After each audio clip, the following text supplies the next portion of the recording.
y estamos justo en una sección del Evangelio de Lucas que se ha titulado como En el Camino. Y la razón es porque a partir del capítulo 9 Jesús ha iniciado el camino hacia Jerusalén. Y en esta sección del camino es donde tenemos más contenido de enseñanza sobre la vida del discípulo encontramos. Hay la mayoría de parábolas e historias que tienen que ver con el discipulado están justo en esta sección. Y ahora que nos estamos acercando al final de la sección, vamos a encontrar que hay más referencias al hecho de que Jesús está a punto de ir a Jerusalén.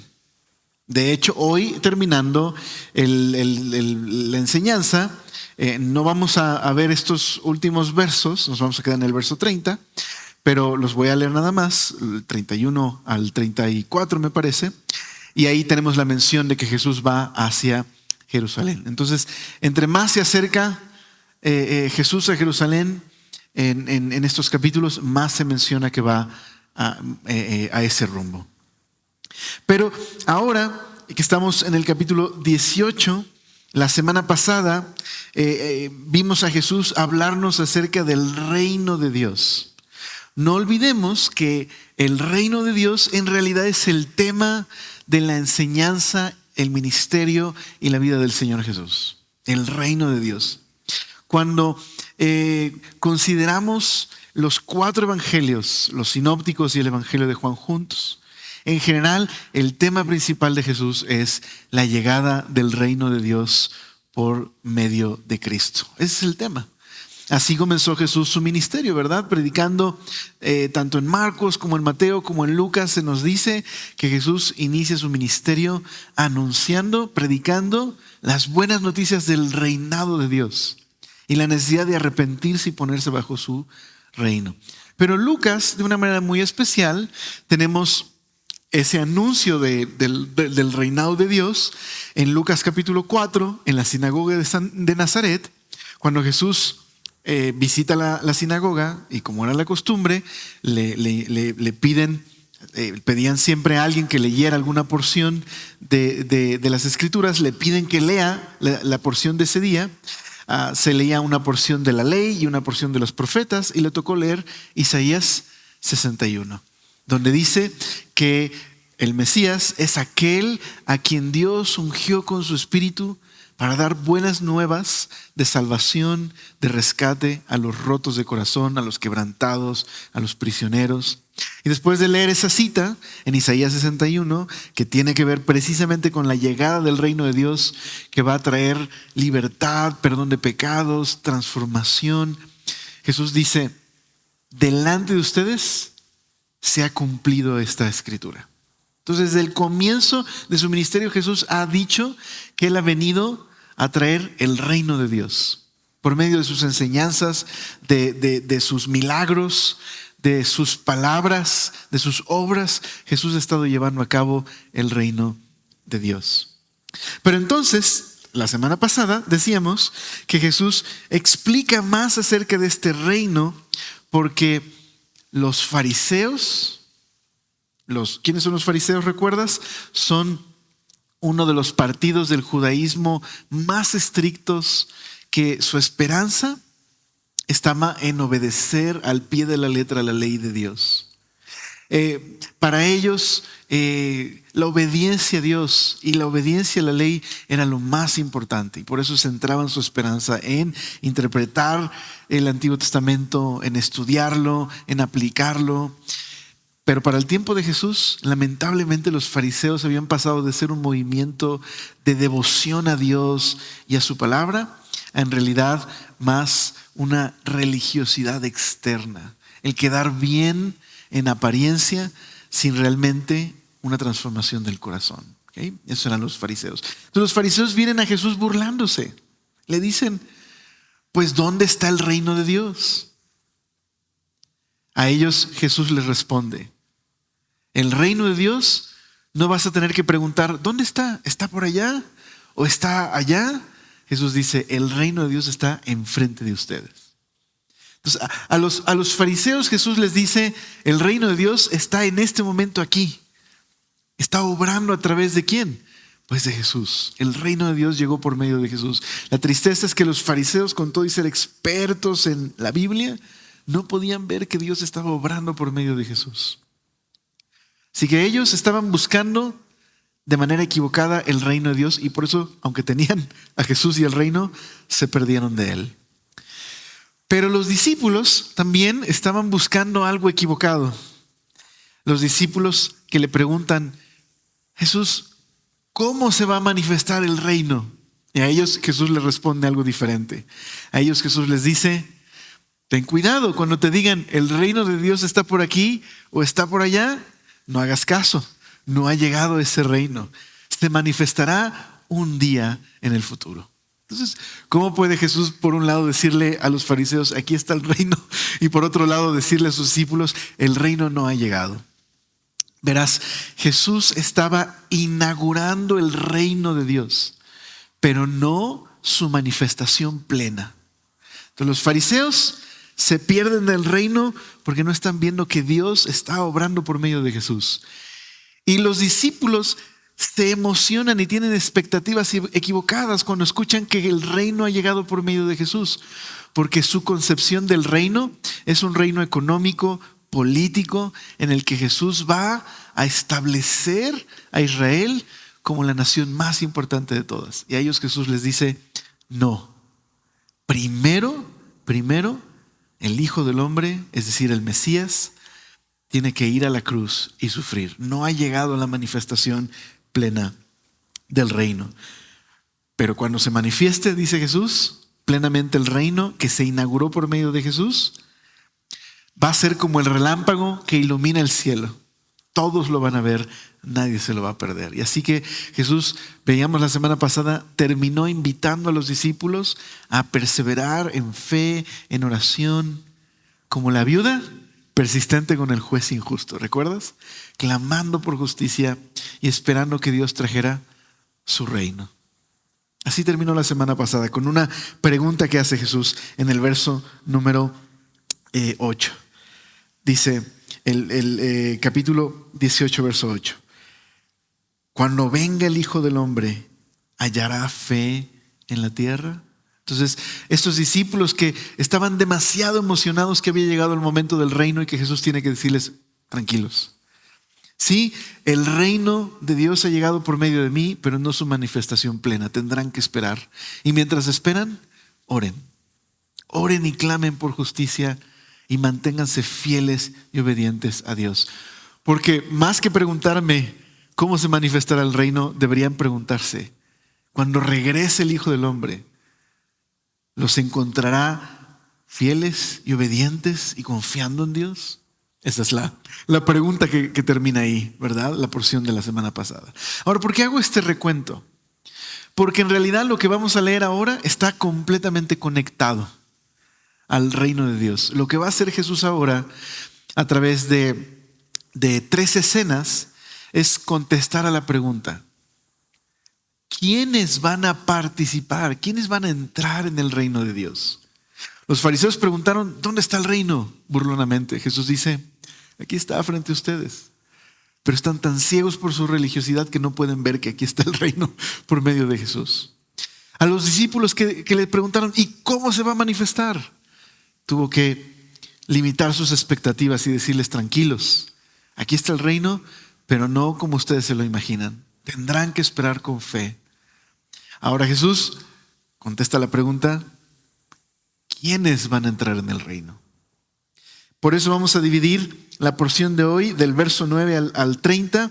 Veremos, número 1, la parábola del fariseo y el publicano.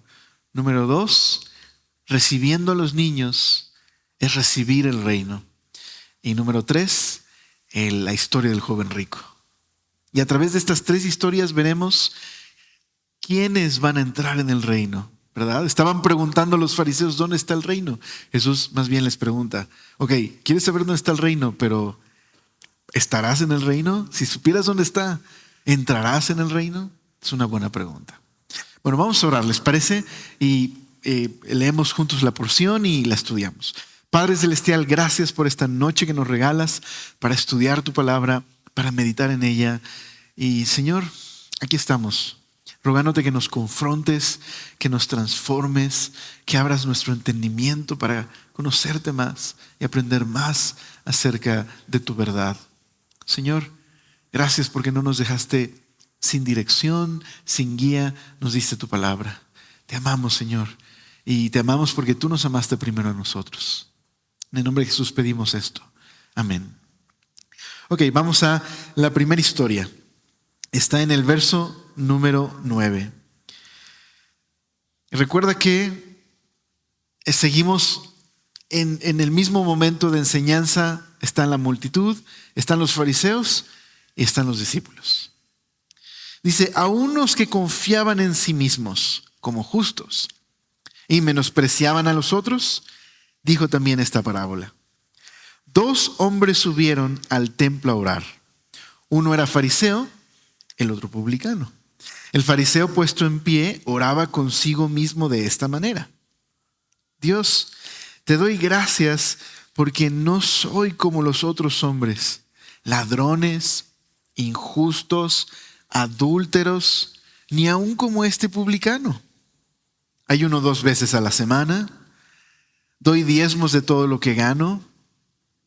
Mas el publicano, estando lejos, no quería ni aún alzar los ojos al cielo, sino que se golpeaba el pecho diciendo, Dios, sé propicio a mí, pecador. Os digo que éste descendió a su casa justificado antes que el otro, porque cualquiera que se enaltece será humillado, y el que se humilla será enaltecido. Qué porción, qué historia, ¿verdad? Bueno, ¿habrá un hilo conductor en las historias que vamos a leer esta semana y la siguiente? Sí, pero especialmente esta noche. Este sería el hilo conductor. Son historias de contrastes. En esta primera historia tenemos 2 hombres. Uno es un publicano y uno es un fariseo. En la siguiente historia tendremos a los niños frente a los discípulos. Y en la última historia tendremos al joven rico y los discípulos. Y en todas estas historias se nos enseña a través del contraste cuál es el perfil de una persona que no entrará al reino de Dios y cuál es el perfil de una persona que sí participará del reino. Y nos va a sorprender. Esta primera historia ya sorprende. Porque de acuerdo a los estándares de este mundo, ¿verdad? De acuerdo a la manera en la que los seres humanos establecemos la religión, ¿quién debería participar del reino? El fariseo. ¿Estás de acuerdo? Tiene una moral impecable. Cumple con sus votos.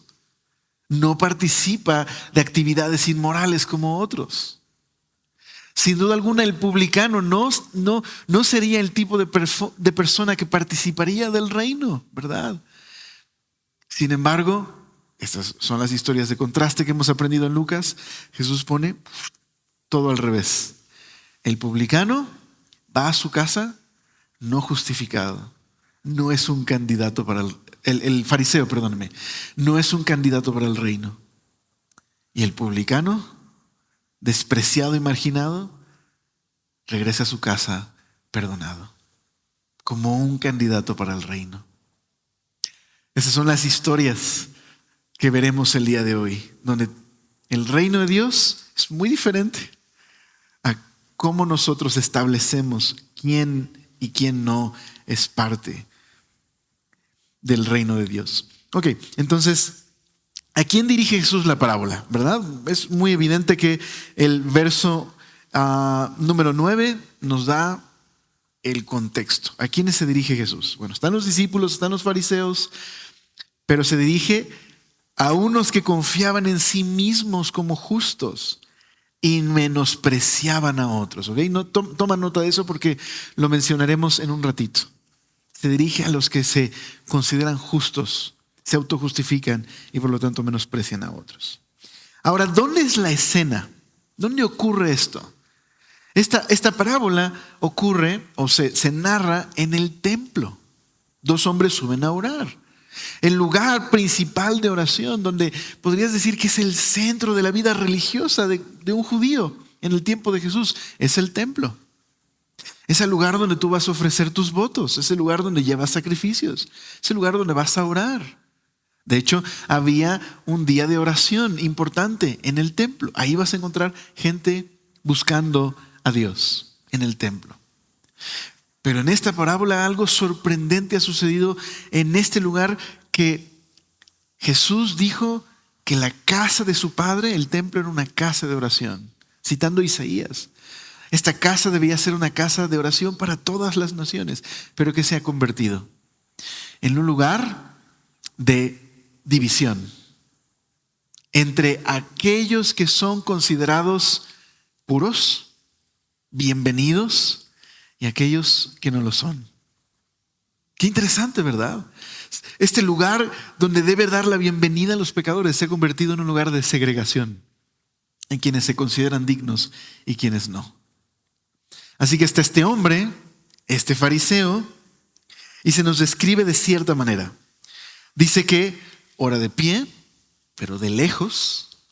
Y Lucas dice que ora consigo mismo, lo que hemos aprendido que no es muy buena noticia, ¿verdad? En Lucas, cuando alguien ora consigo mismo, regularmente es una persona que está autojustificándose. ¿Y qué es lo que ora consigo? Pues le da gracias a Dios, aunque nunca menciona nada que Dios ha hecho por él. ¿Estás de acuerdo? Es un monólogo en realidad. Nunca menciona nada de lo que Dios ha hecho por él. Pero ¿qué es lo que agradece? Lo que agradece es su estado de justicia. Él no es como, pero sí hace esto. ¿Cómo define la palabra justicia este fariseo?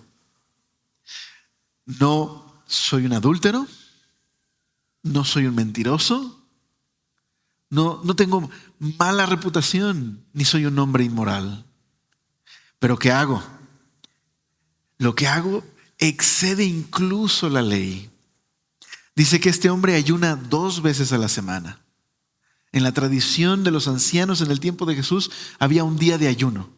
Este hombre ayuna 2. ¿Okay? Y no solo esto, no solo diezma de algunos de sus bienes, diezma de todo lo que recibe. Excede lo que la ley le pide. Ese es lo que él define como justicia. Es decir, para este fariseo, estas son sus marcas de identidad. Esto es lo que lo define. ¿Okay? Lo define su estatus religioso. Lo que él considera que lo hace aceptable delante de Dios. Eso es lo que lo define. Su identidad, sus marcas de identidad. Pero qué triste. Porque estas marcas de identidad lo han convertido en un hombre que se separa de otros. ¿Por qué está orando solo?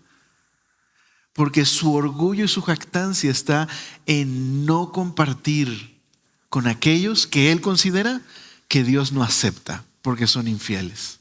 Así que ora a la distancia de los demás. Esa es la idea aquí. Busca mantener su honor y su estatus. Y por lo tanto, él no tiene nada que ver con este publicano que también está en el templo, orando. Él no se va a relacionar con este hombre, porque su honor y su estatus es su identidad. Ahora, podríamos decir, Alex, pero si alguien quiere vivir para Dios, evidentemente se va a alejar de gente que esté viviendo en pecado. Claro. Creo que si alguien quiere amar a Dios y servir a Dios, no va a participar y tener comunión con aquellos que están deliberadamente queriendo vivir en pecado. Pero estamos hablando de que están en el templo, el lugar de oración, el lugar que recibe a los pecadores. Pero este fariseo no lo puede ver. ¿Por qué? Porque ora consigo mismo. Su identidad está precisamente en lo que él considera que lo hace aceptable delante de Dios. Pero a diferencia, el publicano también ora de lejos. ¿Pero por qué ora de lejos el publicano? Su motivación es diferente. Está muy avergonzado. Uno ora de lejos porque no quiere que nada ensucie su reputación. El otro ora de lejos porque no se atreve ni siquiera a mirar al cielo. Lo único que puede decir es: Dios, sé propicio a mí, pecador. Ten compasión de mí. El otro ora consigo mismo, ¿te diste cuenta? El publicano ora a Dios y confiesa su condición. Así que uno mantiene su honor, el otro reconoce que no tiene honor, ¿ok? Que no tiene estatus, que no tiene dignidad. Que su condición de pecador le separa de Dios. Y por eso, con humildad, simplemente pide reconciliación. Sé propicio a mí, pecador. Bueno, podríamos decir muchas cosas de estos dos hombres, pero lo importante es qué opina Jesús. Y lo que opina Jesús es que uno se fue a la casa perdonado y el otro no. ¿Por qué?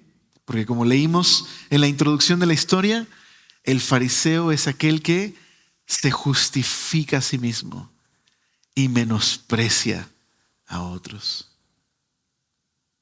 ¿Por qué dice Jesús? Que aquellos que se enaltecen a sí mismos serán humillados y los que se humillan serán enaltecidos. Entonces, ¿quiénes son estos que confían en sí mismos? Porque creo que podríamos caer en la tentación de pensar, claro, ahora me queda claro todo. Los fariseos son aquellos que se justifican a sí mismos. Y en parte es una respuesta correcta. Muchos de los fariseos en este momento, no todos, pero muchos de los fariseos se justifican a sí mismos. Pero lo que está haciendo Jesús es enseñarle a sus discípulos no a no ser fariseos, sino a tener cuidado con la actitud farisaica. ¿Okay? Porque Jesús está diciendo que este problema no es de un grupo de personas, sino una actitud del corazón de la cual tenemos que librarnos. Aquellos que con la intención de honrar a Dios se han convencido de que su honorabilidad y su justicia propia, irónicamente, la han obtenido en sus fuerzas. Dicen que honran a Dios, pero se jactan de conseguir esa honorabilidad en sus propias fuerzas. Y al hacerlo, ¿qué están haciendo irónicamente? Despreciando la bondad de Dios. Por eso se comparan con otros y los menosprecian. Así que su preocupación supuesta por la santidad les ha llevado a, en realidad, excluir a otros. Pues como decía, pensaríamos esto es propio de los fariseos solamente, pero no, es una actitud que podemos desarrollar y de la cual tenemos que vigilar el estado de nuestros corazones. Esto ya lo aprendimos en el capítulo 12, ¿recuerdas? Jesús le dice a los discípulos, cuídense de la levadura de los fariseos, que es la hipocresía. Así que esto es algo de lo cual yo necesito vigilar mi corazón y considerar si en algún momento puedo desviarme del camino y convertirme en este tipo de persona que se autojustifica. Me gusta lo que dice Joel B. Green en su comentario de Lucas. Quiero leerles un extracto de este comentario. Dice, uno reclama para sí un estatus superior al compararse con los demás y separarse de ellos.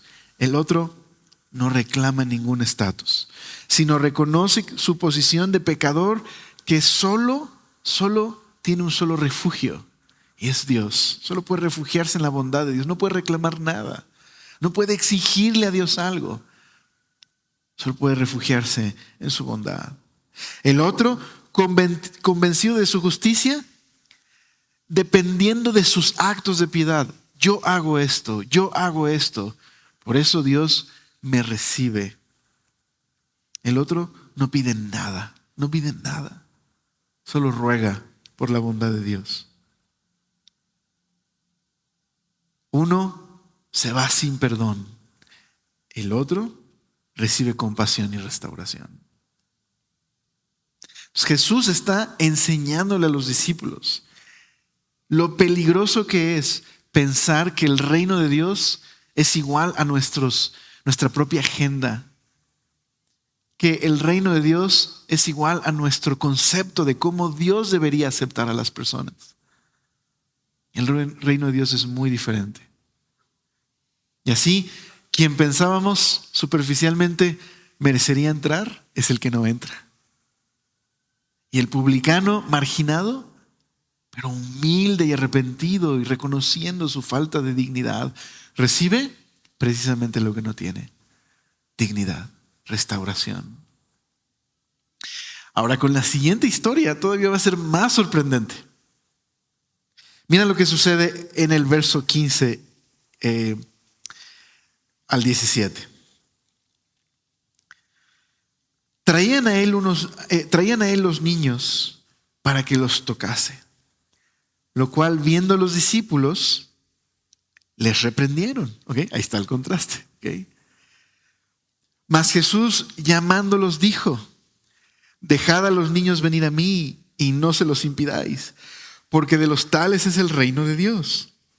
De cierto os digo, el que no recibe el reino de Dios como un niño, no entrará en él. Entonces, qué interesante que en esta otra escena, los discípulos, como la semana pasada vimos, están tan confundidos como los fariseos, ¿verdad? Los fariseos creen que Dios lo recibe en el reino de acuerdo a su estatus religioso, son sus marcas de identidad. Los discípulos están tan confundidos que creen que estos niños no valen el tiempo de Jesús. Jesús está perdiendo el tiempo con estos niños sin privilegio y estatus, porque también creen que el reino de Dios se trata de influencia y poder. Y Jesús tiene que corregirles. De hecho, en los otros evangelios dice que Jesús los reprendió y les dijo: déjenlos venir a mí. Así que en la escena, papás están trayendo niños a Jesús para que los bendiga, para que ore por ellos. Y los discípulos se ofenden. Así que empiezan a ahuyentar a la gente. Y incluso en otros evangelios dice: no hagan perder al maestro el tiempo. ¿Por qué razón? Bueno, los niños en este tiempo, en el tiempo de Jesús, eran vistos con poco valor inmediato. En el mundo grecorromano, los niños tenían un valor a futuro. Más adelante van a convertirse en adultos, van a contribuir a la casa, van a trabajar, pero en este momento no tienen poder, no tienen estatus y por lo tanto su valor inmediato es poco. Para los romanos, lo más importante, la identidad de los romanos estaba en el poder, el estatus y la influencia. Así que los niños no tienen estatus.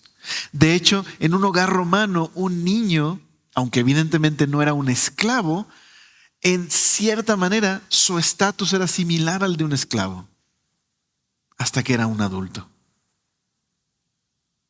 Así que los niños no tenían mucho valor. Por esa razón, era fácilmente en la cultura grecorromana que los niños fueran abandonados cuando no eran deseados. Esa era la realidad. Y aunque en el judaísmo los niños eran amados, también en la sociedad no tenían estatus hasta no ser mayores. Por lo tanto, estos discípulos que están pensando que el reino de Jesús es un reino económico, político, militar, ¿qué hace Jesús perdiendo el tiempo con estos chiquillos que no pueden proveer de ningún beneficio al reino de Dios? Por lo menos inmediato, es una pérdida de tiempo, Jesús. Vamos hacia Jerusalén, vamos a ir a establecer el reino. Porque los discípulos tenían expectativas que Jesús les corrigió y les dijo: el reino no es lo que ustedes creen y no se va a manifestar de manera inmediata como ustedes creen. Pero ahí están los discípulos, ¿verdad? Creyendo que de eso se trata y teniendo expectativas falsas. Y por lo tanto estos chiquillos son un estorbo.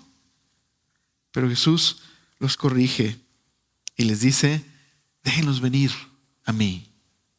Ahora, no es la primera vez que Jesús pone a un niño de ejemplo para hablar acerca de la grandeza de su reino, a comparación de lo que este mundo considera grandeza. Acompáñame un momento a Lucas capítulo 9 y veamos el verso. Ahorita les digo cuál verso es. Lucas capítulo 9.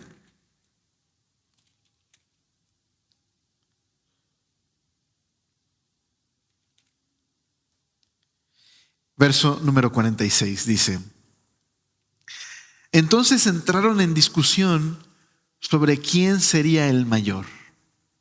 Los discípulos estaban discutiendo entre ellos quién sería de ellos el más importante, el más influyente en el reino de Dios, cuando Jesús estableciera su reino. 47. Jesús, percibiendo los pensamientos de sus corazones, tomó a un niño sin estatus, sin privilegios, y lo puso junto a sí y les dijo: cualquiera que recibe a este niño en mi nombre, a mí me recibe. Y cualquiera que me recibe a mí, recibe al que me envió. Porque el más pequeño entre vosotros, ese es el más grande. Jesús está completamente rompiendo sus expectativas y mostrando que el reino de Dios no valora lo que este mundo valora. Lo que es grande en el reino de Dios no es lo mismo que en este mundo. Y así les dice Jesús, ahora volviendo a Lucas 18, dejen venir a los niños a mí, no se los impidas, porque de los tales es el reino de Dios. El que no recibe el reino como uno de estos niños, ¿ok?, pues no va a entrar en él. Ok, entonces, ¿a qué se refiere con que el reino es de los tales? Bueno, déjame aclarar algunas cosas. No está diciendo Jesús aquí, no está enseñando que los niños, por su inocencia, son sin pecado y por lo tanto entran al reino de Dios de manera automática. No es lo que Jesús está enseñando. No está enseñando la inocencia o la falta de pecado de un niño. Lo que está diciendo Jesús es que estos niños son sin estatus y por lo tanto no están en una lucha por estatus y privilegio. Reciben y confían lo que Jesús tiene que ofrecerles. Y eso es a lo que está apelando Jesús. Dice un comentario bíblico: estos niños son una imagen de aquellos cuya confianza sencilla ilustra lo que significa la fe en Jesús. El punto de comparación de recibir el reino de Dios como un niño tiene más que ver con el espíritu confiado del niño y su voluntad de depender y recibir de los demás que con cualquier humildad inherente que pueda poseer. Es decir, no es que el niño es bueno, sino que el niño es una imagen de debilidad y vulnerabilidad y de depender. Es el tipo de fe que me permite entrar a su reino. Cuando me reconozco vulnerable, sin capacidad, sin recursos, para que Dios me reciba en su reino. Ese es el candidato para entrar. Como veremos en un momento más en la historia del joven rico, será muy claro que el joven rico cree que tiene recursos para participar del reino y por eso no podrá participar de él. Pero aquí está la enseñanza de Jesús. ¿Quién entra al reino? El que se humilla como un niño, que reconoce su necesidad, el que recibe lo que Dios tiene que ofrecerle, con fe sencilla y confianza en que solamente el sacrificio de Jesucristo puede perdonar nuestros pecados, en que soy un pecador necesitado de gracia, que como el publicano reconozco que solo la bondad y la misericordia de Dios me pueden hacer un acreedor al regalo de la vida eterna.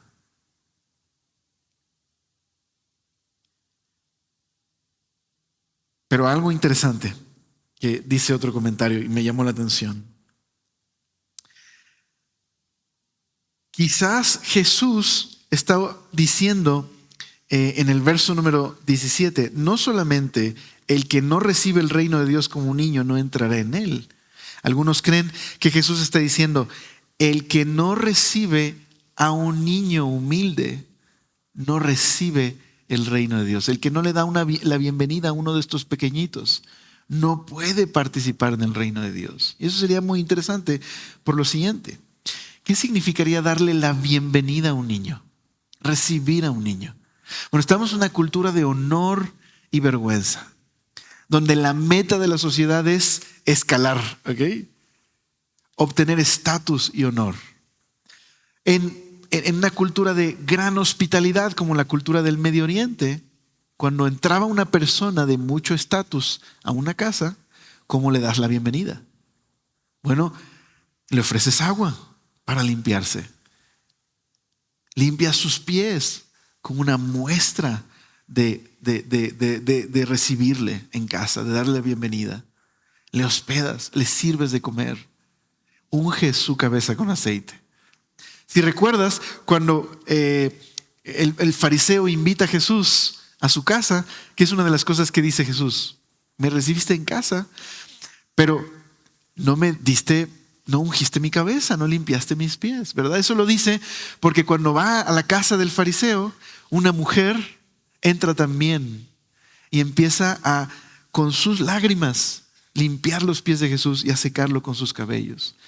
A lo que el fariseo dice: Jesús no es un profeta. Si fuera un profeta, sabría la condición de esta mujer. A lo cual, ¿recuerdas esa historia en Lucas? Jesús le hace una pregunta al fariseo. Ok, ¿a quién se le ama más? ¿Al que se le perdona mucho o al que se le perdona poco? El fariseo dice, pues al que se le perdona mucho. Ok, esta mujer debía mucho, pero está agradecida por recibir el perdón de Dios y por eso ama mucho. Tú no me diste la bienvenida. No ofreciste agua, no ungiste mi cabeza. Eso es honor, ¿verdad? Una cultura de honor y estatus. Entonces, darle la bienvenida a un niño, ¿ok? Lo que está diciendo Jesús es tratar como la persona de mayor honor y estatus al que en esta sociedad del tiempo de Jesús no tenía ningún honor ni estatus.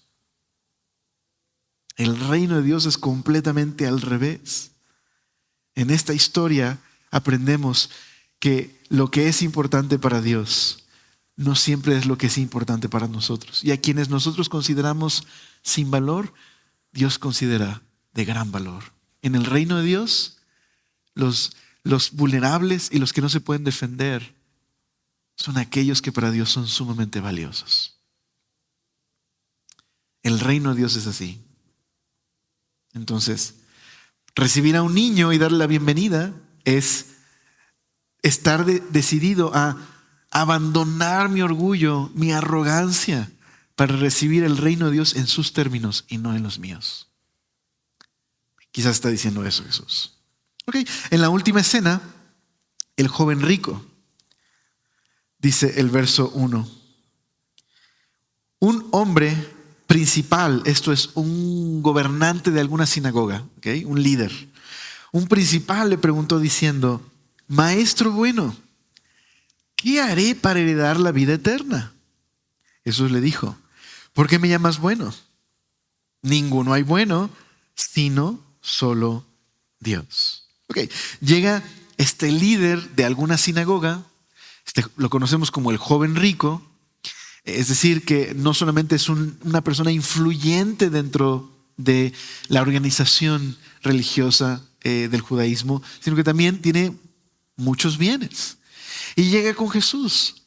Y lo primero que le dice es: Maestro bueno. A lo cual Jesús no reacciona muy complacido, ¿verdad? Le dice: ¿por qué me llamas bueno? Bueno solo hay uno, Dios. Ahora, ¿por qué Jesús le contesta así, tan como directo? Bueno, dos posibilidades, y yo creo que las dos son correctas. Número uno, quizás Jesús le está diciendo a este hombre: ¿acabas de escuchar lo que dijiste? Me estás llamando bueno, y bueno solo hay Dios, uno que es Dios. Entonces, ¿te estás percatando de lo que estás diciendo? Porque tienes razón, Jesús es Dios. Me llamas bueno y estoy de acuerdo con ello. ¿Estás entendiendo lo que me estás diciendo? Esa es una posibilidad. La otra, una vez más, en una cultura de honor, ¿verdad? Aquí llega este hombre a elogiar a Jesús, porque en una cultura de honor se espera que al dar un elogio se reciba un elogio de vuelta. Quizás este hombre está esperando que Jesús le diga: buenos los dos, tú también eres un maestro bueno. Pero Jesús no recibe no da de vuelta el elogio. De hecho, lo confronta y le dice, no te voy a dar el honor que buscas de la manera que lo buscas. Así que yo creo que es una combinación de ambas. Jesús es el único bueno porque es Dios, pero al mismo tiempo está aterrizando a este joven rico y dándole un golpe de realidad. Y mostrándole, muy similar al fariseo, que en su escala de valores, donde él considera que es bueno, está muy equivocado. Así que, ¿cuál es la pregunta del joven rico? ¿Cómo heredar la vida eterna? ¿Qué tengo que hacer para heredar la vida eterna? ¿Cuál es la respuesta de Jesús? Mira, verso 20. Los mandamientos sabes. No adulterarás, no matarás, no hurtarás, no dirás falso testimonio, honra a tu padre y a tu madre. Un comentario breve. Qué interesante que Jesús cita los mandamientos que tienen que ver con relaciones interpersonales. ¿Okay? Cuando le preguntan cómo heredo la vida eterna, Jesús habla de los mandamientos que tienen que ver con la comunidad. Pero ahorita vemos por qué. ¿Okay? Entonces le dice, estos son los mandamientos. ¿Qué le contesta el joven rico? Él dijo, todo esto lo he guardado desde mi juventud. Verás, el joven rico cree que heredar el reino de los cielos es una especie de escalón que le falta. Jesús, lo he hecho todo. Solo necesito que me digas ese escalón que me falta para heredar la vida eterna. Vamos a ver a Jesús decirle, no te falta un escalón. De hecho, estás terriblemente lejos de su reino. No te falta un escalón. ¿A quién se lo está diciendo? ¿Verdad? Aquel que, una vez más, si lo miramos superficialmente y bajo los estándares religiosos de la época, pensaríamos, este hombre se va a ir al cielo con todo y tenis, ¿verdad? Pero Jesús dice, estás lejos del reino de Dios. ¿Qué va a hacer Jesús? Amorosamente le va a mostrar a este joven rico que hay algo que lo posee, que no es Dios. Mira, verso número 22. Jesús, oyendo esto, le dijo, aún te falta una cosa. Vende todo lo que tienes, dalo a los pobres y tendrás tesoro en el cielo. Ven y sígueme. Esto es, sé mi discípulo. No le hacía falta un paso, le hacía falta perderlo todo, abandonarlo todo, abandonar lo que él considera que es valioso para radicalmente seguir a Jesús y lo que Jesús considera valioso. Jesús le está diciendo, tienes que dejar tus tesoros para que yo sea tu único tesoro. Entonces sígueme y sé mi discípulo. ¿Cuál es la respuesta del joven rico?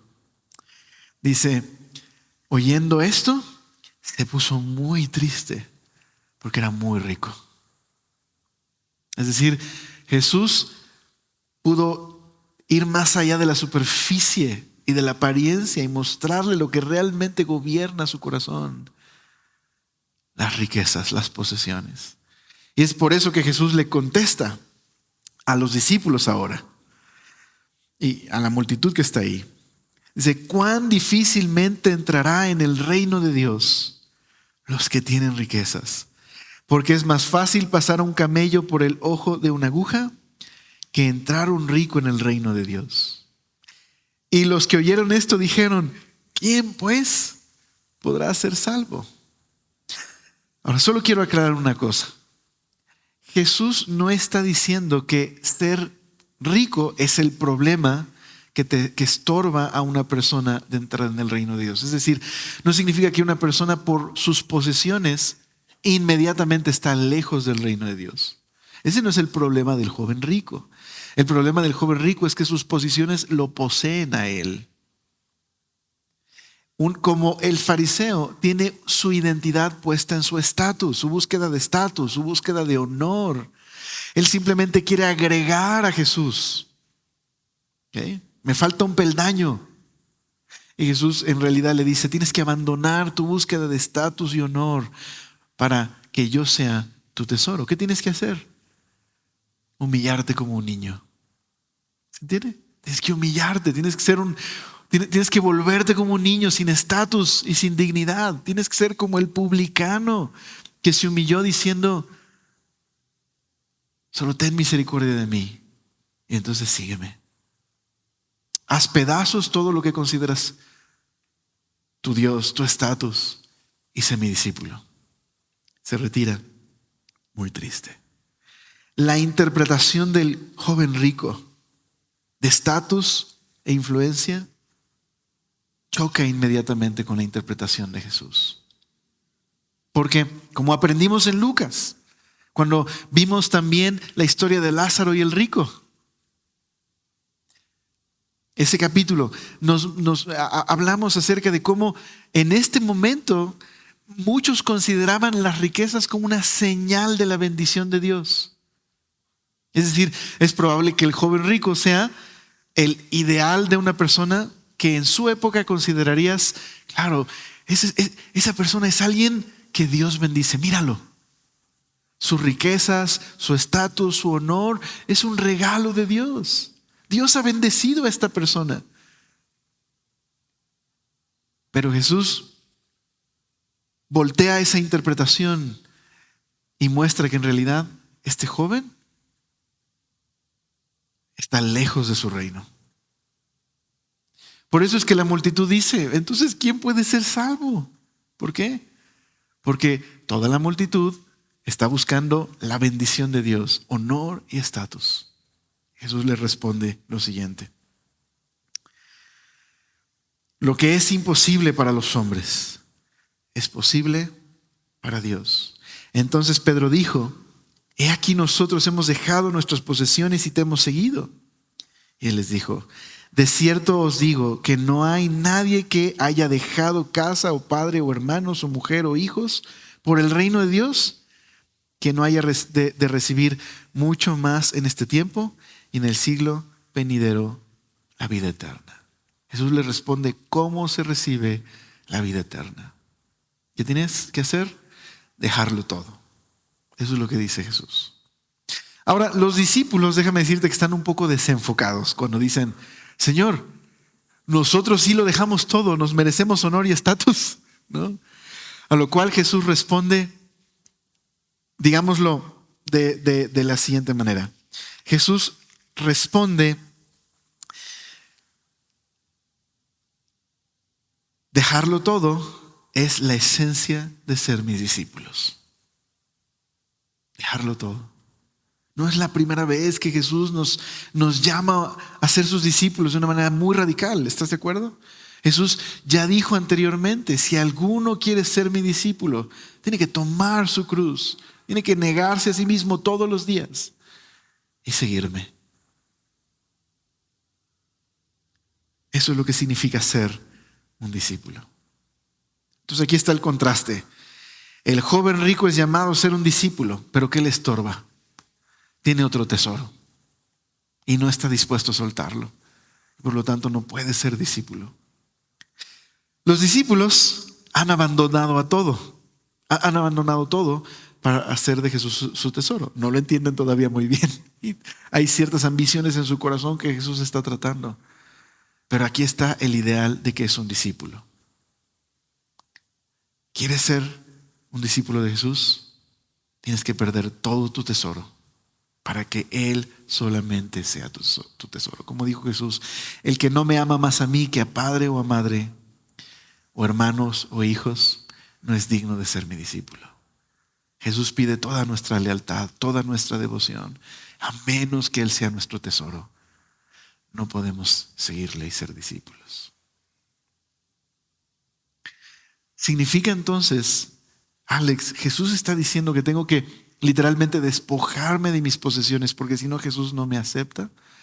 No, no es lo que está diciendo Jesús. Jesús está en esta historia poniendo a prueba al joven rico. Él le dijo esto para mostrarle que él tiene un tesoro más grande y por eso no puede ser discípulo. No le falta un peldaño. En realidad está muy lejos del reino. Pero lo que sí es verdad es que ser un discípulo significa que estoy dispuesto a soltarlo todo para que Él sea el Señor. Estoy dispuesto a que mis bienes ya no son mi posesión. todo es suyo. Y entonces soy libre para vivir una vida de amor y generosidad radical, porque ya nada me pertenece, porque Él es solamente mi tesoro. Si Él decide bendecirme económicamente, está bien, pero no es mío, es suyo, porque Él es mi tesoro más grande. Es muy diferente. Así que yo quisiera terminar aterrizándolo de esta manera. Jesús le enseña a los discípulos el llamado radical de Jesús de seguirle. ¿Qué es? En el corazón del discipulado, ¿qué es? Es que mi identidad y mi devoción solamente son Jesús. Él define mi identidad. Él es mi devoción completa. Y ahora veré la vida, cuando Jesús es mi tesoro, inmediatamente cambia mi manera de ver la vida. Aquellas cosas que considero valiosas dejan de ser valiosas.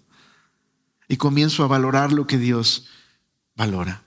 Por eso, Lucas, que escribió otro libro, que es Lucas parte 2, lo llamamos Hechos, nos da un ejemplo de cómo se ve una comunidad así, donde su lealtad y su devoción solo es Jesús. Mira, Hechos capítulo 4. Hechos capítulo 4.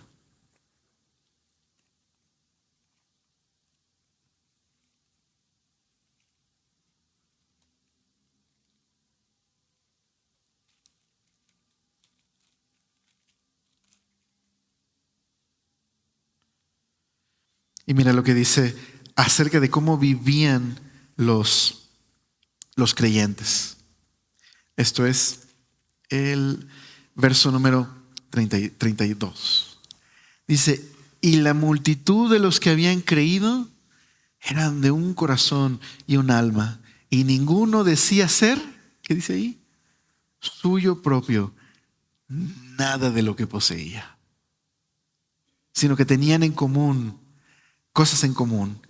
Y con gran poder los apóstoles daban testimonio de qué cosa? De la resurrección del Señor Jesús y de la abundante gracia sobre ellos. ¿Qué testimonio?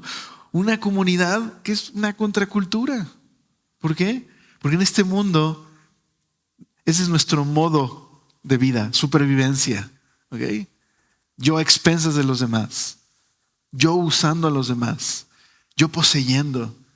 Pero aquellos que han experimentado el poder del reino de Dios y han reconocido a Jesús, ese poder se manifiesta en una comunidad que reconoce nada es nuestro. Nada es nuestro, no poseemos nada. Nuestro único tesoro es Jesús. Y todo lo que tenemos es para Él.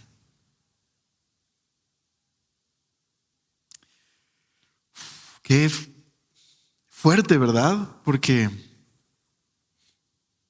nos cuesta trabajo cuando tenemos pasajes donde Jesús nos está mostrando, esto es lo que significa ser un discípulo. Queremos decir como la multitud, y entonces, ¿quién podrá ser salvo? Lo que es imposible para los hombres es posible para Dios. Dios nos salva cuando simplemente nos humillamos. Y aquel que se humilla, Dios transforma su corazón, lo convierte en una persona nueva, que tiene estatus en Jesús. Por eso no tengo que andar buscando estatus en este mundo, ni robando estatus, ni usando a la gente para obtener estatus, porque ya tengo estatus con Jesús, ya tengo dignidad, ya tengo un tesoro. No necesito robar el tesoro de nadie, ya tengo un tesoro. En Él estoy satisfecho. Y por eso soy libre, completamente libre para vivir el Evangelio, que es darme a los demás. No poseo nada más que Él. Por lo tanto, todo lo que hay en mi vida, mi familia, mis bienes, son suyos. Y son oportunidades de amar y servir. Esa es la comunidad del reino. Estos son los que han heredado el reino, porque han reconocido a Jesús. Y el reino se manifiesta en sus vidas, haciendo los discípulos generosos, que reconocen que no poseen nada más que Jesús. ¿Oramos? Señor, gracias por este tiempo que nos has regalado para meditar en tu palabra, para reconocer, Señor, que necesitamos que nos ayudes a vigilar nuestro corazón y nos libres de buscar honor y estatus en este mundo, de autojustificarnos, Señor, de menospreciar a otros, de establecer nuestras reglas del juego, en lugar de venir como niños, con fe humilde y dependiente, reconociendo nuestra necesidad de tu compasión, reconociendo que si nos has recibido en tu reino, no ha sido ningún acto de justicia de nuestra parte.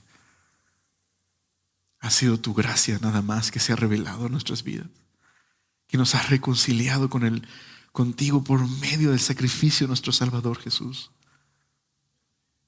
Y que te rogamos que nos permitas vivir en este discipulado radical donde reconocemos que nada poseemos, que tú eres nuestro tesoro. Y que esto nos hace libres, Señor, para amar, para servir,